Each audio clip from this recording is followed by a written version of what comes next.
Comfort জোনে থাকা মানে সাফল্যের বিপরীতে হাঁটা। এটা আমরা বুঝতে পেরেও অনেক সময় কমফোর্ট জোন থেকে বেরোতে চাই না। আমি তো এসব কোনো দিন করিনি, আমার দ্বারা বোধহয় হবে না, এগুলো শুধুই আমরা ভেবে নিই। তবে একবার কমফোর্ট জোন থেকে বেরোলে আপনি বুঝতে পারবেন সাফল্যের দিকে আপনি এক ধাপ করে এগিয়ে যাচ্ছেন।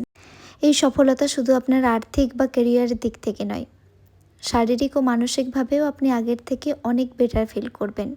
আমি একদম মর্নিং পারসন নই। সকালের দিকে বিছানাটা যেন আমাকে একদম আঁকড়ে ধরে। কিন্তু যখন 5:30টার সময় অ্যালার্ম বাজার পর সপ্তর্ষিকে দেখি উঠে হনুমান চালিসা পাঠ করে সুইমিংয়ে চলে যাচ্ছে, তখন আর নিজে কোনোভাবেই বিছানায় শুয়ে থাকতে পারি না। মনে হয় এই মানুষটা তো এত সকালে উঠলো, সুইমিং করবে, তারপরে ব্রেকফাস্ট করে অফিস বেরিয়ে যাবে। সারা দিন ব্যাক টু ব্যাক মিটিংস, কোনো দিন সাইড ভিজিট থাকলে রোদেতে পরপর 3-4 ঘন্টা করে দাঁড়িয়ে থাকা, তারপর আবার নিজের সব কাজ সেরে সন্ধেবেলায় জিম টিম করে বাড়ি ফিরবে।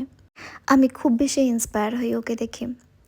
আমার পার্সোনাল প্রফেশনাল লাইফ, নিজেকে ফিটনেস রাখা, এই সব কিছুতেই আমি যেমন 2 স্টেপ আগে এগিয়েছি, তেমনি এই মানুষটার সাপোর্ট আমাকে আরও কিছুটা এগিয়ে যেতে সাহায্য করছে।